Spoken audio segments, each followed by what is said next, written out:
ये लीजिए अनुराग जी, जल्दी से लीजिए, ये रोटी भी पकड़िए। हे भगवान, सर्दी गर्मी तक तो सही था, लेकिन बरसात में तो ये मिट्टी की रसोई बड़ा दुख देती है। जल्दी से रोटी ले लीजिए, ये भीग रही है। ये लीजिए, सब्जी भी पकड़िए।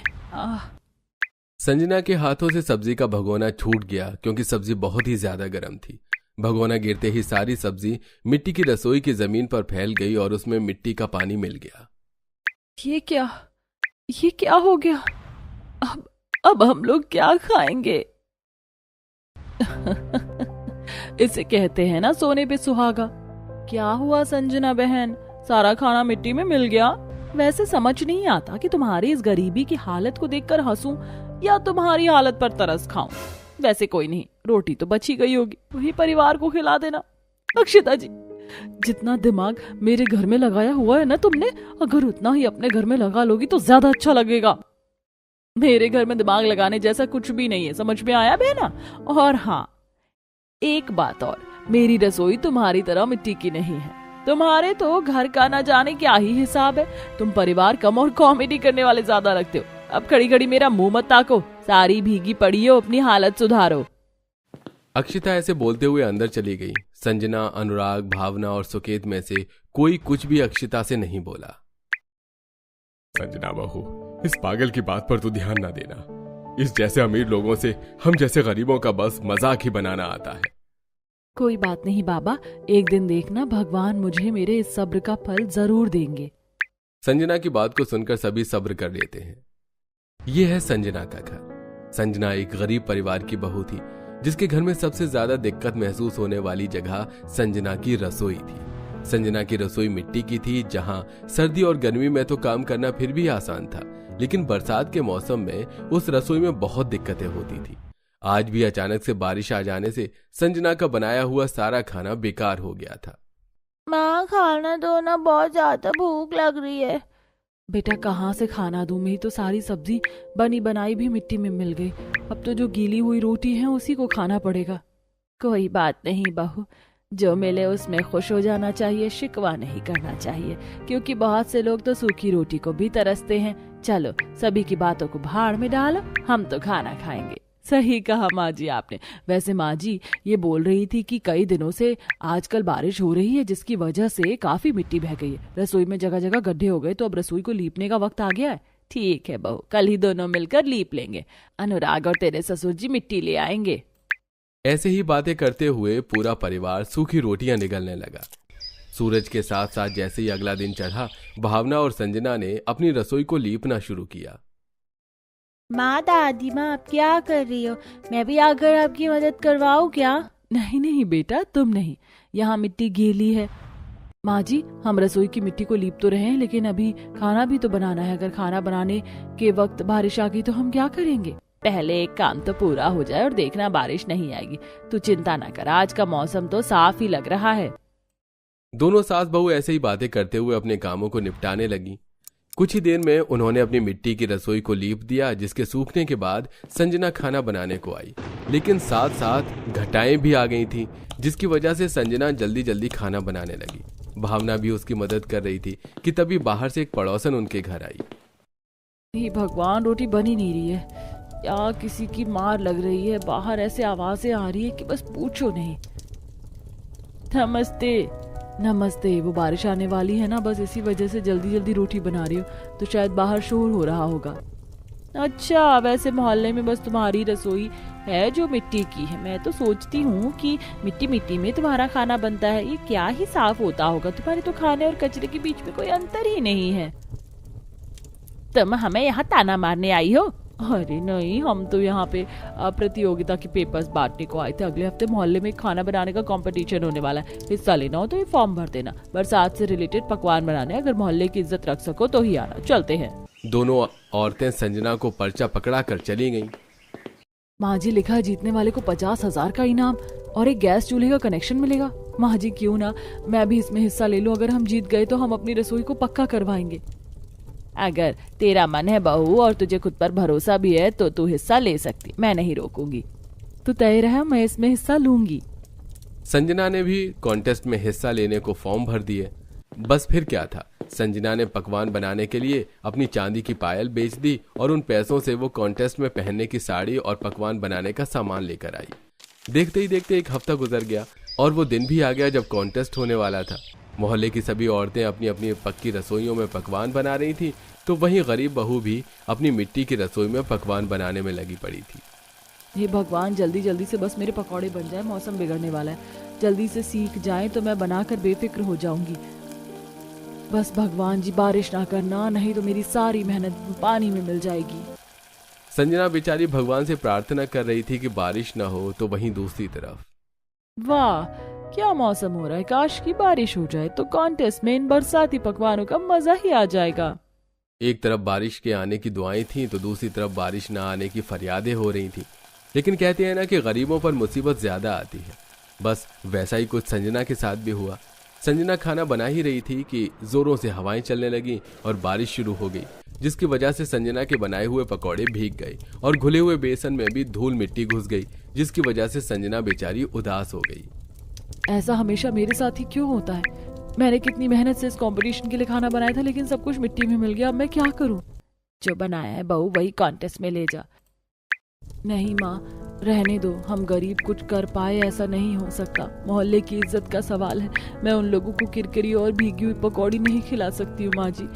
मोहल्ले की बाकी पक्की रसोई वाली औरतें चली जाएंगी, मैं यही ठीक हूँ। संजना की बात को सुनकर भावना चुप रह गई।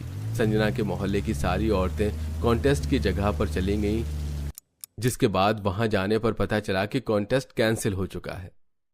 कैंसिल हो गया? लेकिन क्यों? देखिए मैडम, मौसम इतना खराब था कि कोई भी जज आ नहीं पाए। अब कॉन्टेस्ट कल होगा, तो सभी कल आना। कैंसिल होने की खबर संजना के पास भी पहुंच गई। ये भगवान की तरफ से संजना को मानो दूसरा मौका मिल गया था। एक हफ्ते के बाद संजना ने फिर से कॉन्टेस्ट में जाने की हिम्मत की। आज भी जोर जोर से हवा चल रही थी, लेकिन संजना, आज हम पीछे नहीं हटेंगे। मैं, बाबा और माँ दुपट्टे लगाकर खड़े रहेंगे।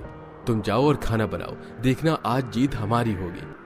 सारा परिवार एक हो चुका था। अनुराग, सुकेत और भावना सभी लोग संजना के पास दीवार की तरह खड़े रहे। सभी के साथ से संजना ने हवाओं से बचते हुए खाना बनाया और उसे वो कॉन्टेस्ट में लेकर पहुंची। सारी औरतें वैसे तो संजना का मजाक बना रही थीं। देखो तो जरा इसको कैसे आई है। ये है संजना, बड़े लोगों की चीजें वैसे बड़े लोग ही करे तो ज्यादा अच्छा होता। ना जाने क्यों ही हिस्सा ले लिया इसने तो। जरा देखो इसकी साड़ी कितनी गंदी है, खाने का स्वाद भी इतना ही गंदा होगा। सभी संजना के लुक पर हंस रहे थे, लेकिन जैसे ही जज ने संजना के हाथ का खाना खाया तो वो लोग यूं ही रह गए। खाना बेहद ही स्वादिष्ट था, जिसकी वजह से संजना फर्स्ट प्राइज जीत गई। ये जीत संजना के लिए बहुत अहम थी और मोहल्ले की पक्की रसोई वाली औरतों के मुंह पर एक करारा थप्पड़। यकीन नहीं होता कि मैं जीत गई, लेकिन इस जीत के पीछे की असली वजह मेरा परिवार है। इस कॉन्टेस्ट में मैं अपने परिवार की खुशियों के लिए ही आई थी। अब मैं इस सरप्राइज मनी से अपने घर में पक्की रसोई बनवाऊंगी। संजना ने स्टेज पर खड़ी होकर अपने परिवार के लिए ही भाषण दिया। वो बहुत ज्यादा खुश हुई और फर्स्ट प्राइज लेकर अपने घर आई। अपनी मेहनत से जीते हुए पैसों से संजना ने अपनी रसोई को पक्का करवाया और प्राइज में मिले हुए गैस चूल्हे को उसमें रखा। आज के बाद से फिर कभी किसी पड़ोसी ने संजना का मजाक नहीं बनाया और अब वो भी मोहल्ले में सिर उठाकर रहे। 5 परिवारों की एक रसोई। अरे वाह, मेरी बहू आ गई। मेरे घर में कितनी रौनक हो गई बहू के आने से। मैं भी अमीर, मेरी बहू भी अमीर, और ऐसे ही मेरी बहू इतना मॉडर्न बेड लेकर आई है कि बस पूछो नहीं। मेरे घर में तो चांदी ही चांदी हो गई। कोई हमें भी कम ना आके।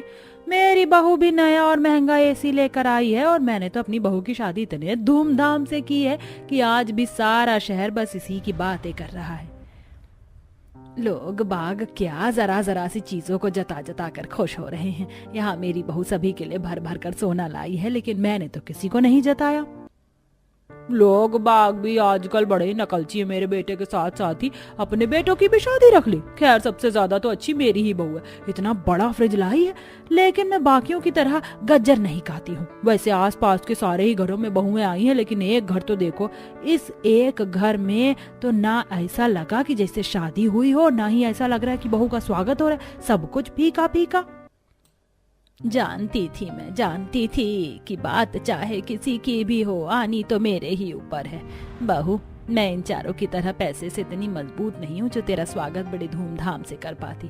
हो सके तो मुझे माफ कर देना। मैं जानती हूँ माँ जी, और आपको ऐसे गिल्टी फील करने की जरूरत नहीं है। आप जैसी भी हो बहुत अच्छी हो। हेमा की बात सुनकर कमला को थोड़ा अच्छा महसूस हुआ। कमला, विमला, ज्वाला, कामिनी और सुजाता पांचों ही देवरानियां जिठानियां थी, लेकिन शुरुआत से ही एक दूसरे से दिल न मिलने के कारण वो पांचों ही अलग अलग रहती थी। आज ही के दिन उन पांचों के बेटों की शादी हुई, जिसकी वजह से पांचों बहुओं का गृह प्रवेश भी साथ ही हो रहा था। कमला की आर्थिक स्थिति अच्छी नहीं थी, जिसकी वजह से उसी के घर का गृह प्रवेश फीका था, और बाकी चारों बहुओं का गृह प्रवेश काफी धूमधाम और पैसे वगैरह लुटाकर हुआ। ऐसे ही अगले दिन आज पांचों ही बहुओं की पहली रसोई थी। बहू उठ गई तू, बड़ी जल्दी उठ गई। मुझे तो लगा था कि बहू को मुझे ही उठाने जाना होगा। माँ, मुझे मायके से ही जल्दी उठने की आदत है। कमला की बहू सर्वगुण संपन्न थी। वो सुबह सुबह खुद ही जल्दी उठ गई थी। तो वहीं दूसरी तरफ, अरे शीतल बहू उठ जा। मैं नहीं चाहती हूँ कि किसी और की बहू उठकर रसोई में चूल्हा जला दे और लोग बातें बनाए कि मेरी बहू लेट लतीफों की तरह सोई पड़ी है। खड़ी हो जा। अरे आपकी क्या दिक्कत है, उठ रही हूँ। शीतल को उसकी सास ने जबरदस्ती जगाया। वैसे ही बाकी की सासों ने भी अपनी बहुओं के साथ किया। और बहू, पूरी रसोई राशन से भरी पड़ी है, जा जाकर जो तेरा दिल करे वो बनाना। और हाँ सुन, खाने में चौका ऐसा लगे कि झांझ सारे मोहल्ले को हिला डाले। जा अब जाकर मेरा सर गर्व से ऊंचा कर दे। सभी की रसोई की खिड़कियां एक ही तरफ को खुली हुई हैं, लेकिन ना किसी फालतू इंसान की तरफ को देखना और ना ही किसी पर ध्यान देना। सारी सासों ने अपनी अपनी बहुओं को अपने हिसाब से पट्टी पढ़ा दी, जिसके बाद वो सभी एक ही साथ अपनी पहली रसोई की रस्म करने को आ गईं। अरे ये सब तो शायद ताई जी की बहुएं हैं, जिनकी कल मेरे ही साथ साथ शादी हुई है। बड़े लोगों की तो लड़ाई की हम वजह नहीं जानते, लेकिन लकीरें तो नहीं मिटती है ना। क्या मुझे इन सभी से बोलना चाहिए? एक तरफ हेमा के मन में सभी के लिए नरमी थी, तो वहीं दूसरी तरफ, ओह, तो सारी चुड़ैल मेरे साथ ही खाना बनाएंगी। जो भी हो, आज अपने खाने की खुशबू से ही मैंने इन सबको जला ना दिया ना, तो मेरा नाम भी राशा नहीं। देखो तो जरा नकलबाजों को, मेरे साथ साथ ही सभी अपनी भी पहली रसोई बनाने को आई हैं। इन फालतू के लोगों पर मैं ध्यान ही नहीं देती, अपना खाना बनाती हूँ। जहां एक तरफ हेमा के मन में सभी के लिए नरमी थी, तो वहीं दूसरी तरफ सारी बहुएं एक दूसरे से जल भुन रही थीं। कुछ ही देर में सभी ने खाना बनाना शुरू किया, जिसमें हेमा तो किसी से बिना बहस के खाना बना रही थी। मुझे नहीं लगता कि ये बहुएं भी किसी से मेल रखना चाहती। कोई नहीं, मैं अपना खाना बनाती हूँ। देखूं तो सही ये सारी की सारी क्या बना रही हैं। जो भी हो, खाना तो सबसे ज्यादा अच्छा मेरा ही बनेगा। मैंने नमक डाला क्या? शायद अभी नहीं डाला, डाल देती हूँ। एक दूसरे से चिढ़ने में बहुएं अपने खाने पर भी ध्यान नहीं दे रही थी। ऐसी गलतियां करते हुए अनुष्का, शीतला, गौरी और राशा ने खाना बनाया, तो वहीं हेमा ने सब कुछ अच्छे से बनाया। कुछ देर बाद सभी ने अपने घर वालों के आगे खाना लगाया। ये क्या गौरी बहू, तूने खाने में मिर्ची डाली या मिर्ची में खाना? सारे राशन का सत्यानाश कर दिया। वो तो शुक्र है कि कोई मेहमान या पड़ोसी मेरे घर नई बहू की पहली रसोई का खाना खाने को नहीं आया, वरना जितना बुरा तुमने खाना बनाया है ना, मेरी तो बेइज्जती ही हो जानी थी। एक तरफ चारों बड़ी बहुओं को डांट पड़ रही थी, तो वहीं दूसरी तरफ, बहू तूने इतने कम राशन से इतना स्वादिष्ट खाना बनाया है ना कि मैं बस क्या बताऊं। अगर कोई और भी मेरे घर आकर मेरी बहू के हाथों का खाना खाता तो यकीनन तारीफ ही करता। ये ले बहू तेरा शगुन।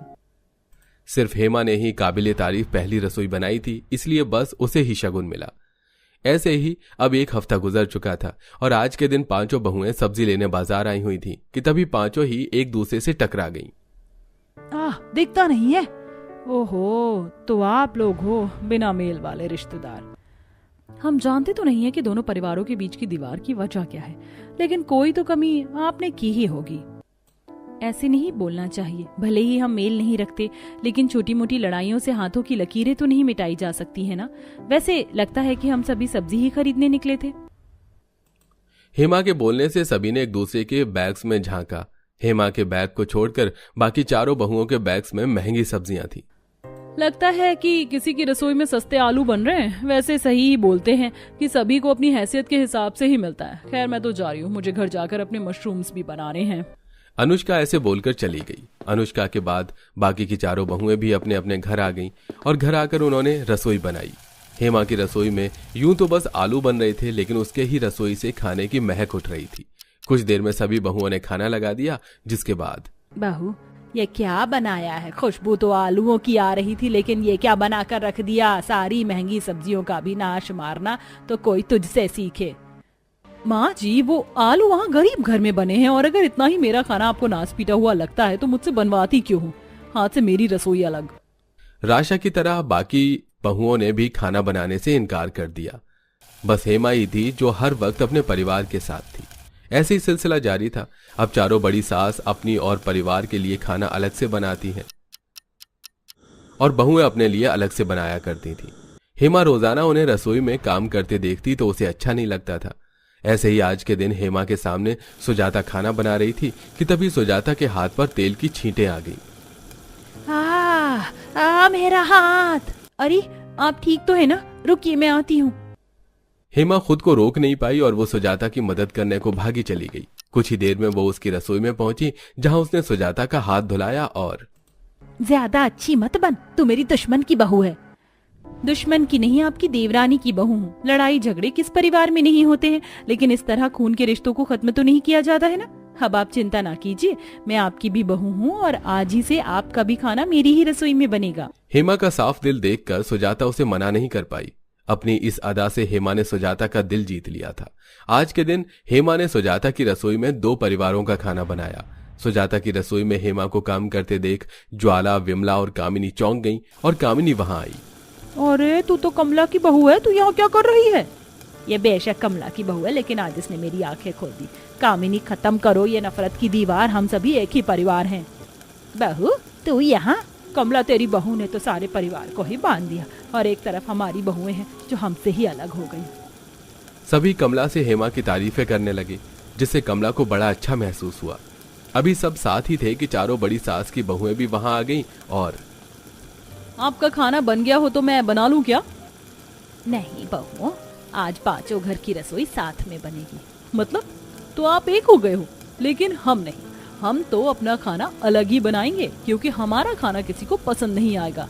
ऐसे नहीं बोलते हैं बहू, खाना बनाना नहीं आता तो तुम लोग अलग हो जाओगी। एक अच्छी बहू में खाना बनाने के गुण से ज्यादा जरूरी है परिवार को बांधने का गुण होना। अब किस्मत ने मौका दिया है तो इसे जाने ना दो। कमला की बात सभी बहुओं को समझ में आ गई। बस फिर क्या था, आज के दिन हेमा की बदौलत 5 परिवारों की रसोई एक ही जगह बनी और सभी ने मिलजुल कर खाना खाया। अब सभी एक साथ मिलजुल कर रहते थे और सारी नफरत की दीवारें खत्म होकर सब कुछ ठीक हो चुका था।